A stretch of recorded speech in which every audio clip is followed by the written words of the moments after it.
Galatia pasal 4 ayat 1 sampai yang ke-31. Saya akan membaca ayat yang ganjil, silahkan Ibu Bapak membaca ayat yang genap. Demikian firman Tuhan. Tak ada lagi perhambaan. Yang dimaksud ialah selama seorang ahli waris belum akil balik, sedikit pun ia tidak berbeda dengan seorang hamba. Sungguh pun ia adalah tuan dari segala sesuatu. Tetapi ia berada di bawah kewalian dan pengawasan sampai pada saat yang telah ditentukan oleh Bapaknya. Demikian pula kita, selama kita belum akil balik, kita takluk juga kepada roh-roh dunia. Tetapi setelah genap waktunya, maka Allah mengutus anaknya yang lahir dari seorang perempuan dan takluk kepada hukum Taurat. Ia diutus untuk menebus mereka yang takluk pada hukum Taurat, supaya kita diterima menjadi anak. Dan karena kamu adalah anak, maka Allah telah menyuruh roh anaknya ke dalam hati kita yang berseru, Ya Aba, Ya Bapa. Jadi kamu bukan lagi hamba, melainkan anak. Jikalau kamu anak, maka kamu juga adalah ahli waris oleh Allah. Dahulu ketika kamu tidak mengenal Allah, kamu menghambakan diri kepada Allah yang pada hakikatnya bukan Allah. Tetapi sekarang sesudah kamu mengenal Allah, atau lebih baik sesudah kamu dikenal Allah, bagaimanakah kamu berbalik lagi kepada roh-roh dunia yang lemah dan miskin dan mau mulai mempersembahkan diri lagi kepadanya? Dengan teliti memelihara hari-hari tertentu, bulan-bulan, masa-masa yang tetap dan tahun-tahun. Aku khawatir kalau susah payahku untuk kamu telah sia-sia. Mari kita akan berdoa bersama-sama. Tuhan Bapa di sorga, di dalam nama Tuhan Yesus kami datang padamu mengucapkan syukur dan terima kasih untuk setiap kasih dan pemeliharaan Tuhan dalam hidup kami. Sampai hari ini kami boleh diberkati Tuhan dengan kesempatan untuk bersama-sama berkumpul di rumah-Mu ini berdoa. Dan juga sebelum kami menyampaikan setiap permohonan doa, kami boleh kembali belajar firman Tuhan. Dan biarlah Roh Kudus yang memeteraikan firman Tuhan sehingga kami dapat memahaminya serta menggenapinya dalam hidup kami setiap hari. Terima kasih Bapa, berfirman atas kami. Kami sedia memasang telinga dan hati kami untuk kebenaran firman-Mu. Dan Tuhan menuntun untuk kami menjadi pelaksana-pelaksana firman. Demi nama Yesus Kristus kami berdoa dan mengucap syukur. Haleluya. Amin. Bapak Ibu saudara-saudara yang dikasihi oleh Tuhan, ya, tidak sedikit orang yang hidup menggelandang ketika sudah diberi tempat tinggal yang layak dan ternyata tidak bisa bertahan dan kembali hidup menggelandang di jalanan. Ya. Dulu almarhum Pak Dedi Ngesrep itu ya sering ngurusi para gelandangan di daerah Tugu Muda dan juga Simpang 5 ya. Kalau orang sudah terbiasa menggelandang, dikasih tempat, ya tetap menggelandang lagi ya, karena memang itu sudah tabiat yang lama. Padahal sudah diberi tempat dan juga diusahakan untuk bisa bekerja, tapi habitatnya menggelandang dan akhirnya dia kembali ke jalanan. Ya, tidak sedikit juga ada seorang anak yang diangkat anak oleh satu keluarga, ternyata tidak bisa bertahan dan meninggalkan keluarga yang mengangkatnya. Ternyata tidak mudah bagi seseorang untuk hidup dengan kebiasaan dan nilai-nilai yang baru. Ya, di dalam Galatia pasal 4 yang tadi kita baca, khusus ayat 1 sampai yang kelima, kita mau belajar bahwa kalau kita sudah masuk menjadi anak-anak Allah, masuk dalam kerajaan Allah, seharusnya ada nilai-nilai baru yang muncul. Jangan justru karena kita punya tabiat yang lama, kita sudah masuk dalam keluarga Allah, ya, keluarga yang baru, tetapi yang lama itu masih terus dimunculkan. Kebiasaan-kebiasaan lama itu masih kita munculkan. Nah, ini yang dimaksud di dalam pasal 4 ayat 1 sampai 11, Rasul Paulus menegur orang-orang Galatia supaya mereka tidak lagi hidup dalam kehidupan lama mereka. Ya. Dan Paulus mengingatkan jemaat di Galatia bahwa ketika Kristus telah menebus mereka, maka mereka telah diangkat sebagai anak. Ya, namanya anak, dia adalah ahli waris. Dan Roh Kudus Allah sendirilah yang memampukan orang-orang Galatia untuk bisa menerima Kristus dan memanggil Tuhan dengan sebutan Bapa. Ya, kita diberikan satu kedekatan dengan sang penguasa dan sang pemilik dengan memanggilnya Bapa.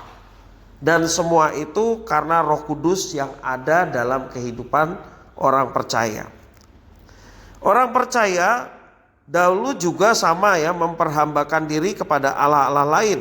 Ya, seperti orang-orang Galatia sebelum mereka menjadi pengikut Kristus, mereka memperhambakan diri mereka kepada Allah-Allah lain.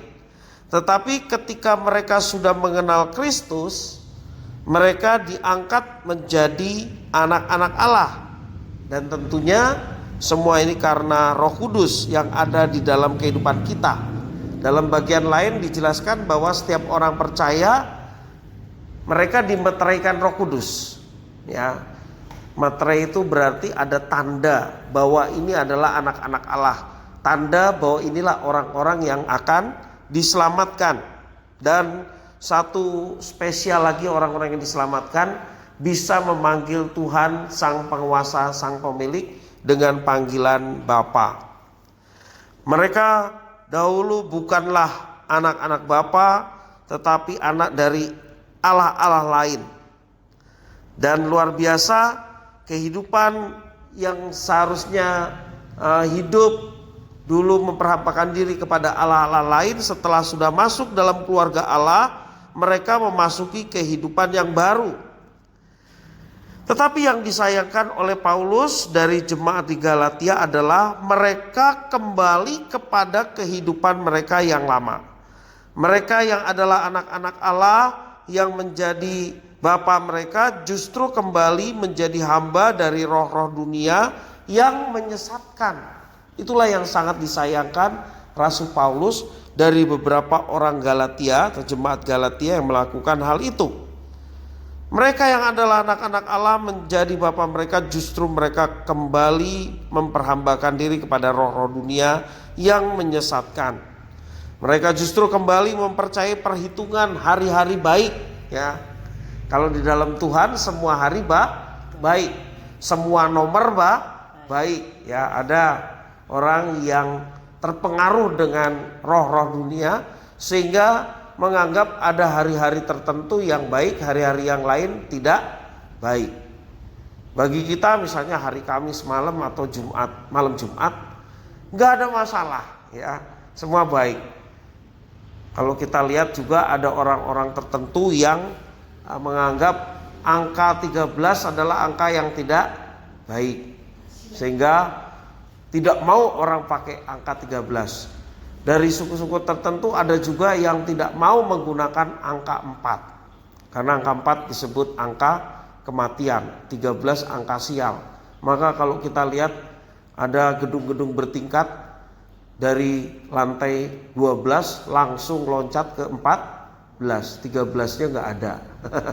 Kan aneh ya, karena dianggap 13 pembawa sial, sampai gedung bertingkat nggak ada itu lantai 13. Yang ada 12 langsung ke 14. Karena apa?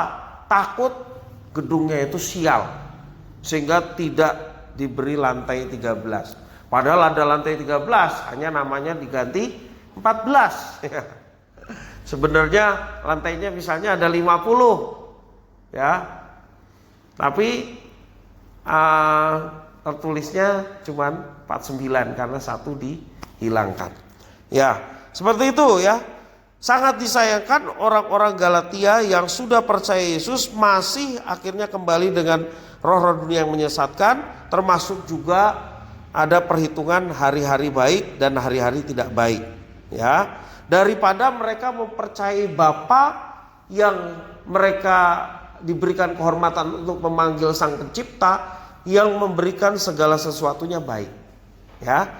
Jadi di dalam Tuhan itu tidak ada lagi hari-hari yang baik, hari-hari yang tidak baik ya. Semua hari baik, semua nomor baik. Ya. Tidak ada yang terikat dengan hal-hal demikian. Ya. Nah, Bapak Ibu Saudara-saudara, seberapa sering kita berusaha mengikuti kembali jalan dunia karena terpikat oleh segala yang ditawarkan yang kelihatannya menarik. Ya.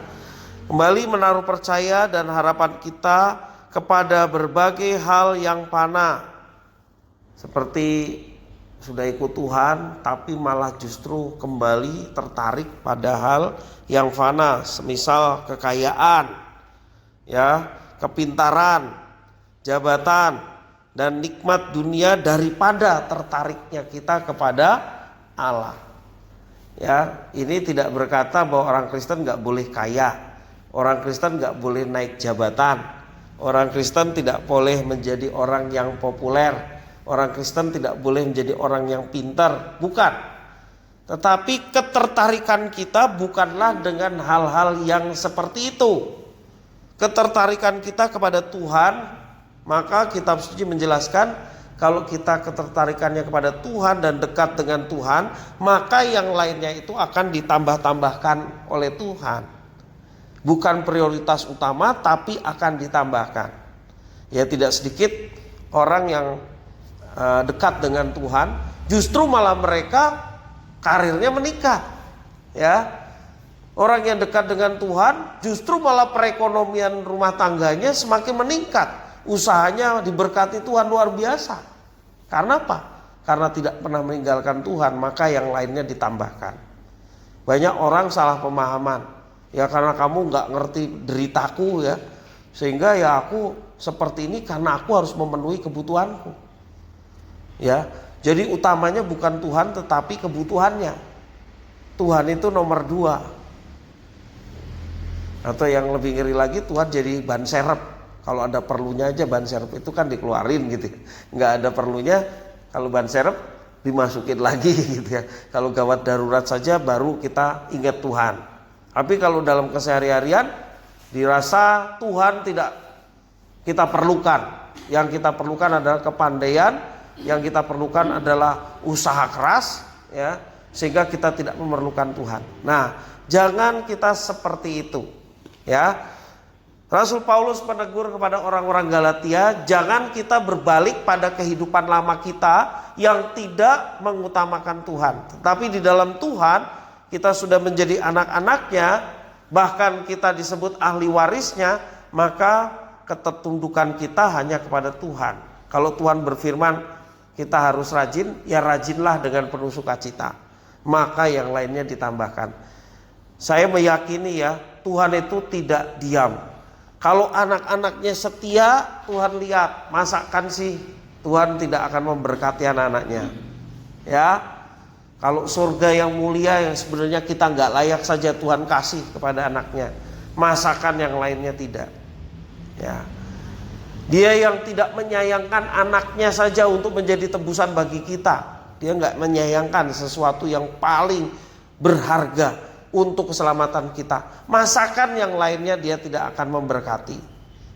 Karena itu dalam firman ini kita belajar, mari ketertundukan kita kepada Tuhan saja, maka yang lainnya itu akan ditambah-tambahkan. Mari kita tetap teguh dan setia kepada Tuhan yang sudah mengangkat kita menjadi anak-anaknya, ahli warisnya, oleh karena anugerah di dalam Yesus Kristus yang memberikan semuanya itu. Sekali lagi, ketika ketundukan kita kepada Kristus, Tuhan yang menuntun hidup kita, Tuhan yang memimpin, maka Tuhan juga yang akan memberkati kita sesuai dengan apa yang menjadi kebutuhan dan keperluan kita, tepat pada waktunya. Jangan kembali menukar anugerah yang sedemikian besar dengan hal-hal yang fana dan sia-sia. Walaupun sepertinya kita membutuhkan itu, ya.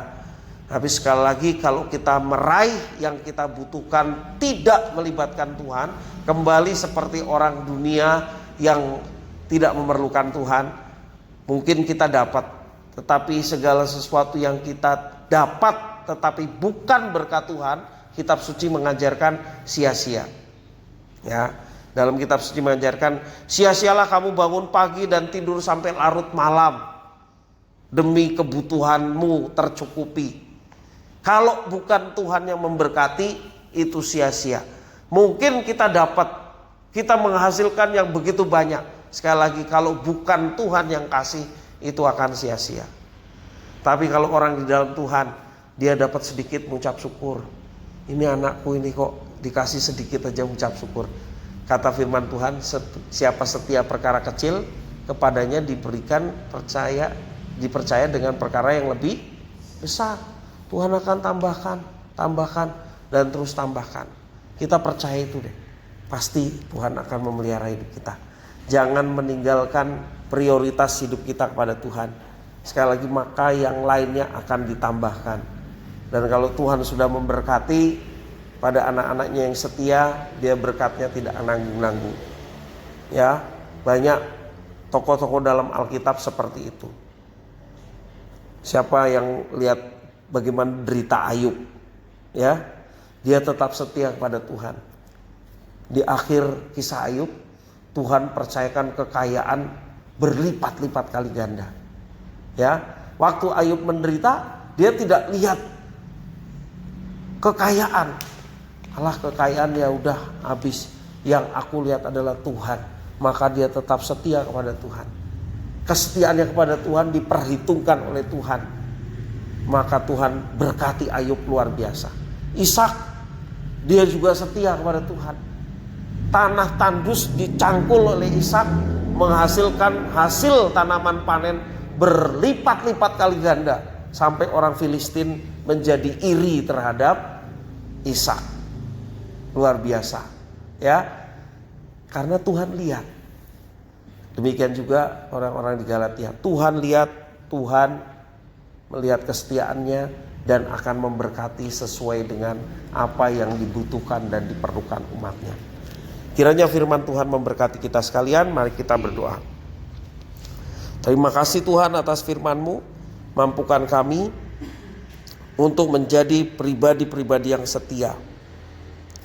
Tidak kembali kepada manusia lama kami yang menjauhkan diri dari Tuhan dan mengikuti kepercayaan-kepercayaan dunia, roh-roh dunia. Kami tidak mau lagi ya Tuhan. Karena kami sudah mengikatkan diri kepada Tuhan, maka kami mau setia hanya kepada Tuhan.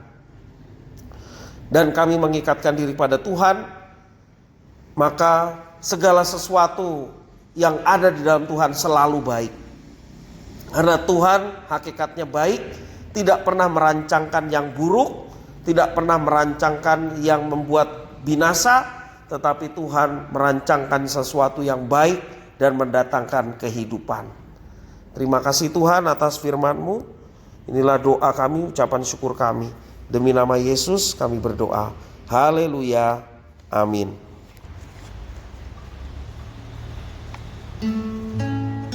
Kristus datang, nyanyian pujian nomor 82.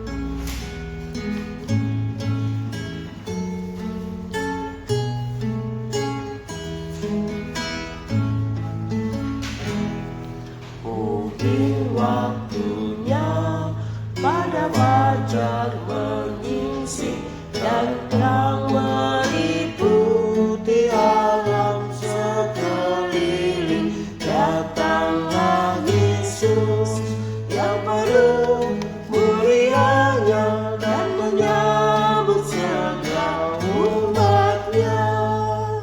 Oh, bila kiranya kita bersorak gembira, Kristus datang, haleluya, haleluya, amin, haleluya, amin. Ayat yang kedua. Mungkin waktunya siang ataupun senja, atau waktu malam tetap gulita. Yesus bercahaya dengan mulianya dan menyambut segala umatnya. Oh, bila kiranya kita bersorak gembira, Kristus datang, haleluya, haleluya, amin, haleluya, amin. Ayat ketiga.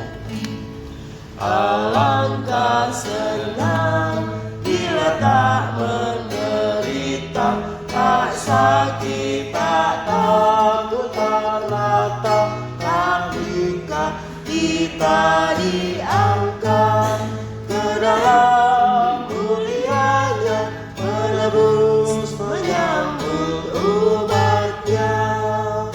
Oh, bila kiranya kita bersorak gembira, Kristus datang, haleluya, haleluya, amin, haleluya, amin.